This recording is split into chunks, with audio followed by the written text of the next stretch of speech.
You listen to me, because who else are you going to listen to you? Maybe your parents, but they won't be saying this.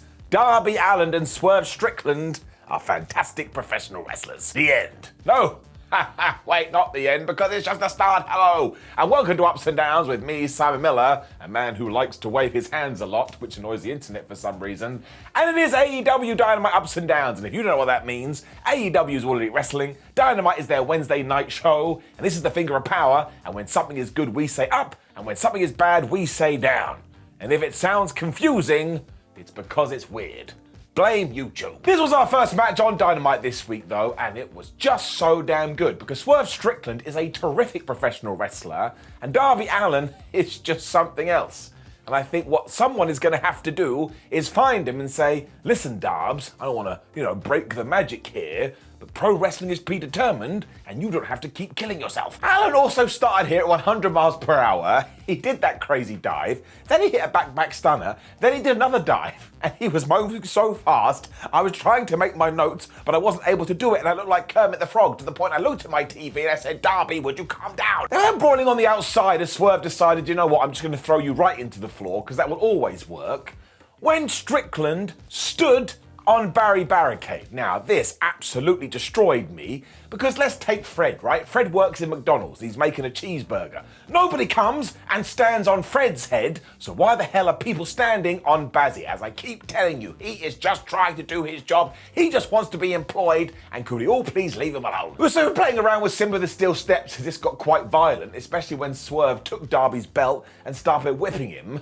This is when we cut backstage to Sammy Guevara and Ty Mello, who looked like they were really enjoying this. And I started to laugh. It was the funniest camera cut ever, because a bit like, these two are into that old whipping, are they? Whatever floats your boat. Darby's comeback plan was to bite Strickland, but given that Swerve was happy to choke him with a chain, this was a bit like engaging in a war, and you decided to use a carrot. I don't think it's going to work. He kept going for these bites and even bit Swerve's foot at one point. I bet at least one person at home was like, oh man, I love this so much. Because, some people are into that kind of stuff.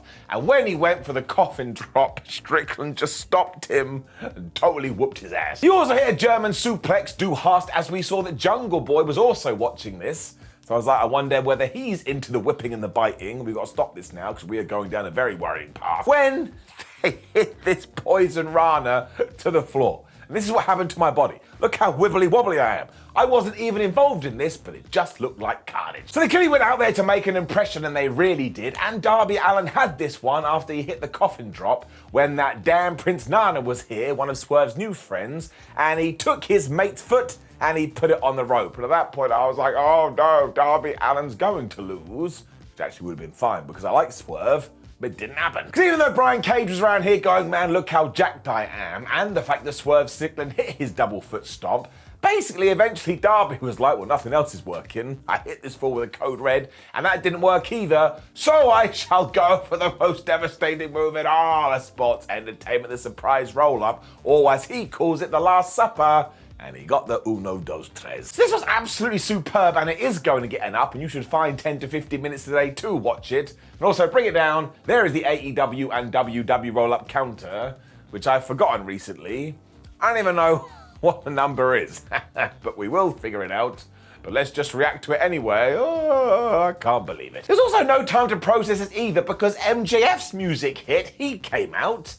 This was flubbing great too. Because Maxwell instantly started to talk about the match they had done in 2021, and he was like, it was a superb fight and you were very, very good, even though I beat you with a headlock takeover. Ha ha ha. And if you know, you know, and if you don't know, well, you're going to have to go and watch it. Darby wanted to know if Max was actually happy though, because when they were fighting on the Independent 6 years ago, Friedman was always like, oh, when I make it to be a big TV star, I will fall warm and fuzzy in my tum-tum. But Allin knows that's not true, because he thought it was going to be the same, and when he did debut at AEW, sure, he was proud of himself, but he still felt a little bit upset when he realized he needed to give back to the world, which is why he went out there and he bought his parents a house.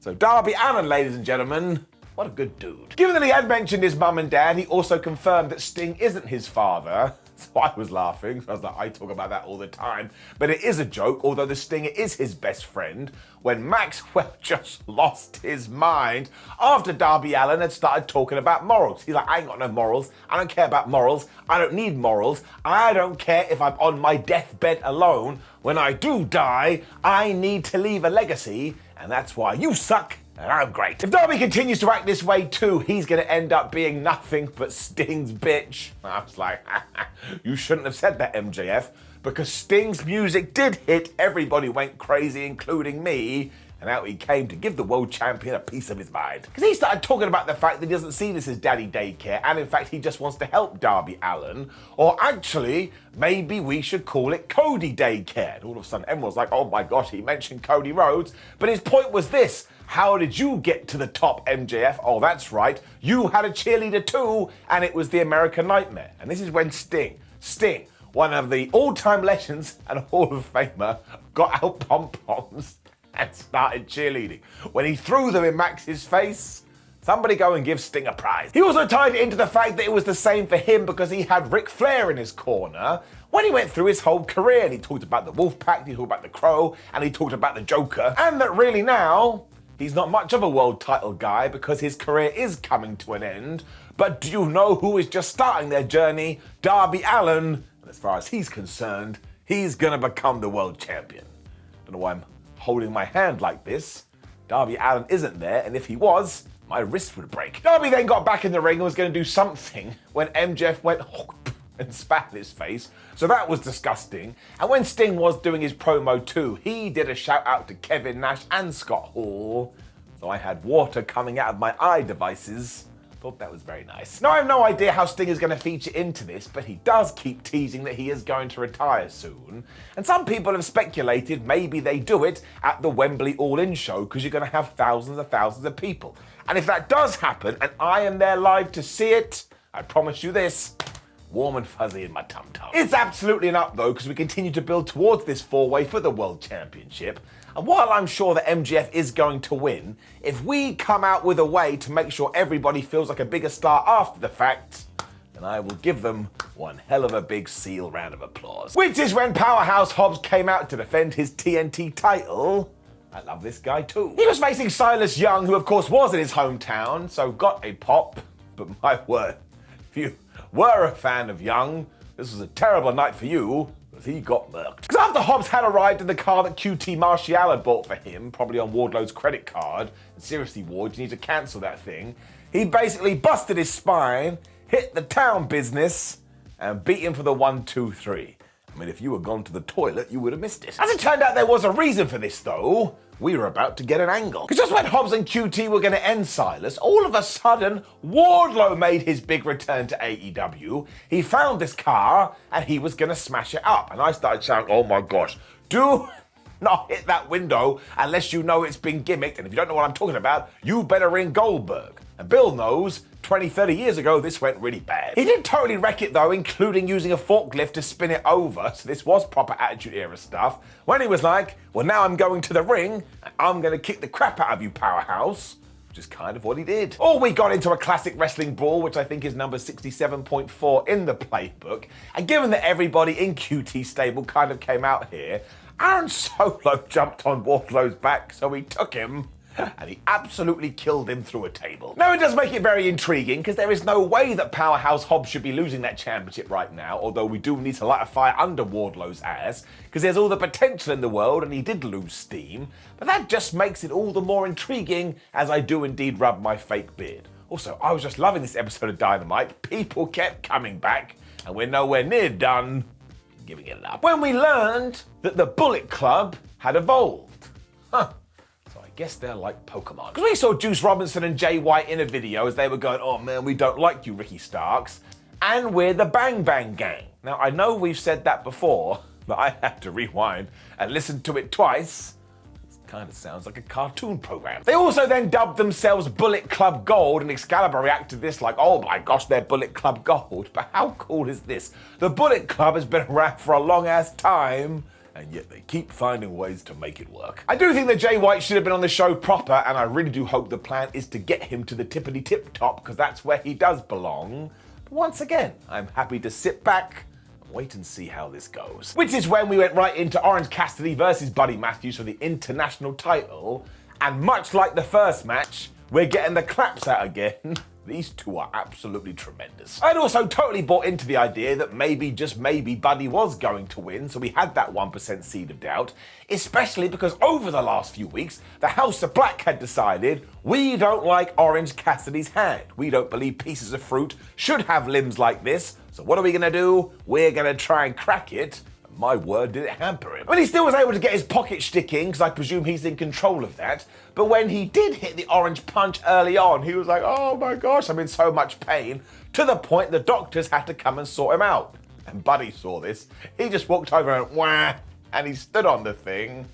What a dickhead. It soon dissolved right down into a super kick battle too, so if you went really quiet, you could hear a wrestling veteran somewhere complaining. When Cassidy was able to reverse the destroyer into the beach break when they just started trading forearms, when Matthews got a little bit bored and he just kneed Orange right in the face. That looked absolutely horrible. We were then reversing superplexes into insane DDTs as we finally got another orange punch, but that led to a near fall. When they both started looking at each other, it was like, well, you hit me, because I'm going to hit you, so you better hit me, because I'm hitting you. Somehow Buddy was still able to stop another punch, and he turned that into a curb stomp for a great 1-2-R. But when he went for Murphy's Law, Orange Cassidy decided, look, I ain't dealing with this anymore. And he hit the most devastating move of all of sports entertainment, the surprise roll-up, available on Pro Wrestling Tees, and he got the 1-2-3. And I know he calls it the jacket seatbelt or something, but it still counts and it still rocks. No, he doesn't call it the jacket seatbelt, that's not a thing. He calls it the mousetrap. That's genuinely made me laugh. What a silly thing to say. But the wrestling on this Dynamite, quite ironically, was Dynamite. Man, I've ruined it. I'm giving it an up. Let's move on. But then had another short video teasing that Christian Cage and Luchasaurus are going to do something. Because not only does Luchasaurus have a pretty badass new look, but Christian looked into the camera and was like, things have changed.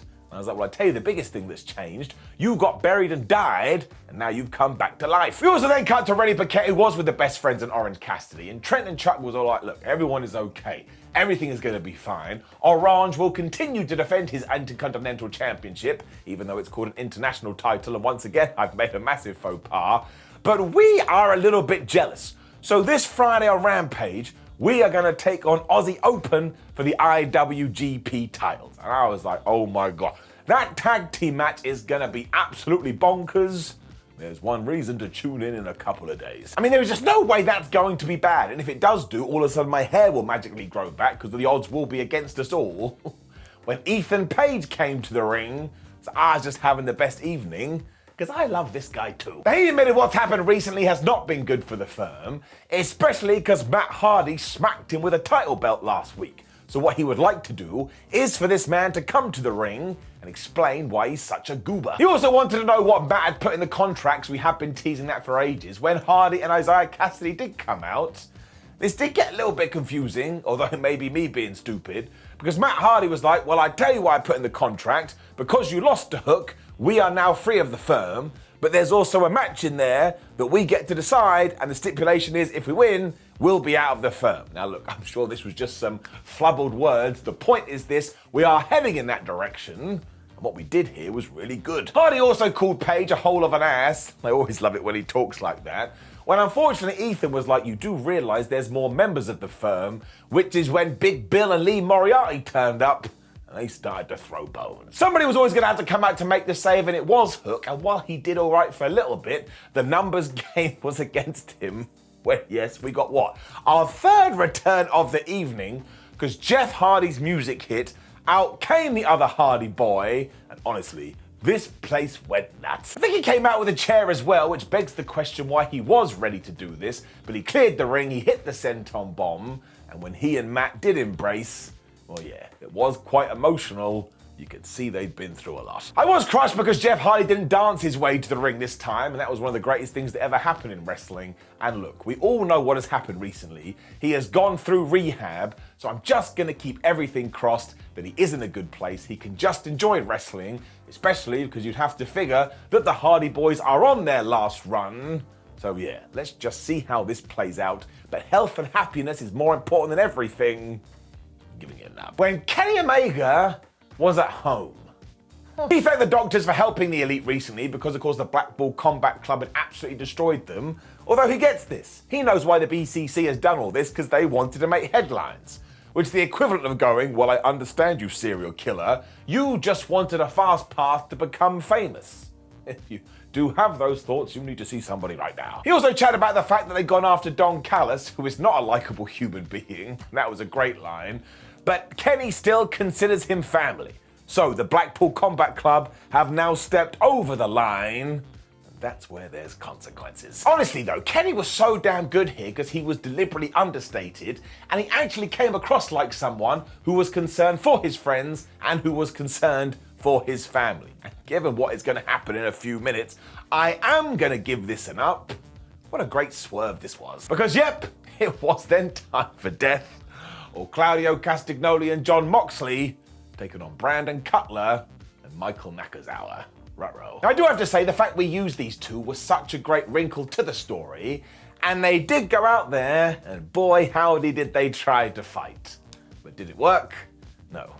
No, it didn't. I mean, it was the equivalent of trying to sweet talk a lion. I don't think the lion gives a damn. At one point, John Moxley had this chair, and he was trying to decapitate people when Claudio had Nakazawa, and he smashed his head into the ring apron, the hardest part of the ring, so many times, he started to bleed. The referee still decided to start the match because he was like, yeah, flub these schmerals, who cares? And while at one point, Nakazawa and Cutler did have a little bit of something because they tried to fight, that lasted all of about 3.2 seconds, and then we essentially saw a murder on television. So we had sharpshooters and big swings, and at one point John Moxley was biting people, and I was like, why are we seeing so much damn biting on this show? What is wrong? When essentially the BCC beat them up so bad, the referee realized, I should never have started this match. I'm calling it off. You guys win, just please keep them alive. It was a great use of the entire squad though, because it made you care, when actually, this got even better. Because John Moxley got on the mic, he was like, man, we hate everybody now, we don't like you,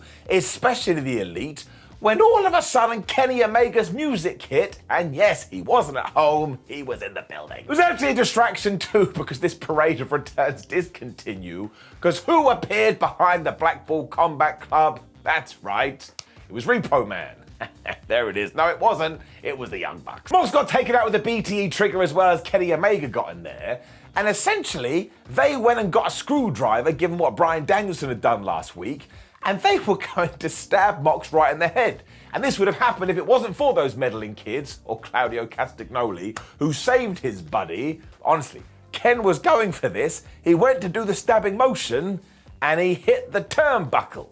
Now, we don't like it when people like Tina the Turnbuckle get hurt. That's actually quite sad. Moxley also spat in somebody's face during this, so this continues. We're going to have to start a spit counter, although we're not doing that because it's disgusting. And we do have to ask another question.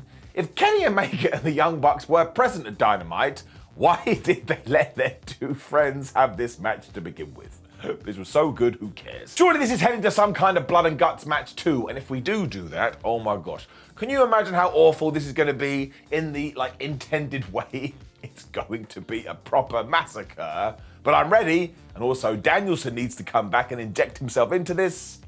Giving it an up. Swerve, Prince Nana and Brian Cage were then talking backstage, and instantly I was like, I enjoy these three together. Much better than what we had before. Strickland also teased that he was going to add more to his moguls, so that should be good, when he promised that he had one more score to settle, and I wonder who he could be talking about. When we then gave a win to Toni Storm and Ruby Soho. Makes sense. It still makes me a little bit sad in my tum-tum because they were taking on Skye Blue and Riho, who also need wins, but I can see what we're doing here. We're taking the Outcasts and we're making them come across like a real problem, to the point somebody is going to have to solve it. Likely Professor Layton. Soho and Storm also attacked before the bell because they are a couple of assholes, but this is when Skye Blue started to fight back, and I do have to say this, it is excellent she was signed to AEW recently, because she is getting better week after week after week. Riho also reversed the Destination Unknown into the most devastating move in all of sports entertainment, but we had done a lot on this evening, so it's never going to work, because it does have a lifespan. When we got the hot tag to Skye, you're not going to believe this, she ran wild. Sadly, she didn't see that Toni Storm had also been tagged in, but when Storm went for her hip attack, Amazingly, she did miss. When Skye decided, well, I'm just going to fight off the whole Outcast crew, even though they weren't being assisted by Miss Jackson. Ooh. The tag klaxon then went off because everybody was involved when Riho got smashed with a kick. Well, I think Toni decided, well, it's Toni time, and she just went off. Because she saw blue, she hit the German suplex, here comp dishonor. She then flew in with that damn sweet cheek music, which always makes me go blah, blah, blah, blah, before she finished her off with Tom Zero, and she got the 1, 2, 3. So these baddies continue to be victorious. It was a proper Mortal Kombat combo, though, when they all got in the ring and they splayed Riho with the L and gave her a triple powerbomb. And I was like, why is nobody coming out to help her? When finally Jamie Hayter did run down, but that didn't work, so Britt Baker also joined when finally they fought them off. But this is basically how it must have gone backstage. Oh no, our friends are getting attacked. Play my music and I'm gonna go. Wait and see what I'm going to do, because maybe I'll be successful. But if it doesn't work, you tell him to play your music and you're gonna go too. Got it. Still, they did do a good job. It worked. I do think we need some kind of resolution soon, or we need to change it about a little bit, because we are kind of doing the same thing every single week. But I also do think it's helped the women's division massively. I'm genuinely intrigued to see where it's gonna go. So I am going to give it an up. Let's hope we get to the pay-per-view and we do some kind of crazy stipulation match. Which is when we got to our interference portion of the evening. I was super pumped about this too, because it was our main event for the evening, or Chris Jericho taking on Keith Lee. And I was like, well, Keith Lee really needs to win this, but Jericho has lost a lot recently. And if he did suffer another defeat, it would take away from his shine a little bit. This is when my nerd brain kicked in, and I was like, oh man, maybe we shouldn't have done the Action and Andretti stuff, because I don't think we followed up on it, and we should have given Keith Lee the big win here. However, it did all tie into the overall narrative. I thought this worked. Jericho also thought he could outpower Keith Lee to begin with, so Lee was like, no you can't, and he just kissed him on the head when he gave him this splash in the corner. Like a freight train. Then you gotta see it was them being a good old JS pal, because he was casting distraction, which allowed Jericho to get back into it with a big drop kick.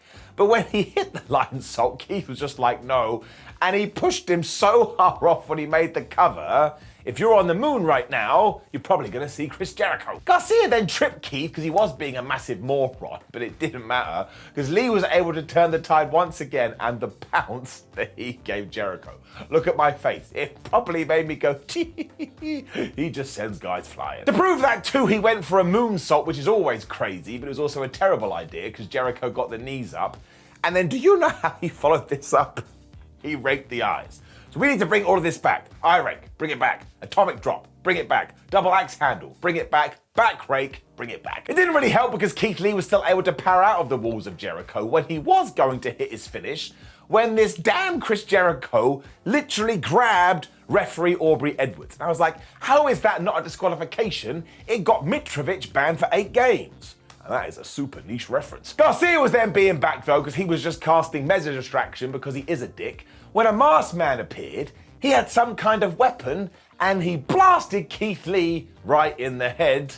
And that's when you knew sad times were a-coming. I was super happy though, because it did turn out it was going to be Swerve Strickland. And given everything he had been doing with Darby, I was actually worried that AEW had just gone, oh man, we're not going to do the Keith Lee feud anymore, because it has been stretched out way too long. And even though that is the case, I still need to see the match, because I think they're going to create magic. He also really did wham Keith Lee right in the skull, because for some reason he just dislikes Keith Lee's brain, which is when Chris Jericho, who was all slumberfied, basically fell on top of Keith, and he got the 1, 2, 3. So this was sports entertainment, baby, and I liked it a lot, especially because afterwards, out came Adam Cole to check on Keith Lee.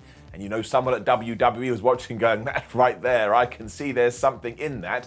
And this infuriated Chris Jericho, because of course, once again, he thinks Cole has stolen his spotlight. So now we can get to the pay-per-view, we can do this match, Adam Cole wins, he then continues to build to the World Championship, which he should probably win as he becomes All Elite Wrestling's top babyface, because he's just a wonderful dude.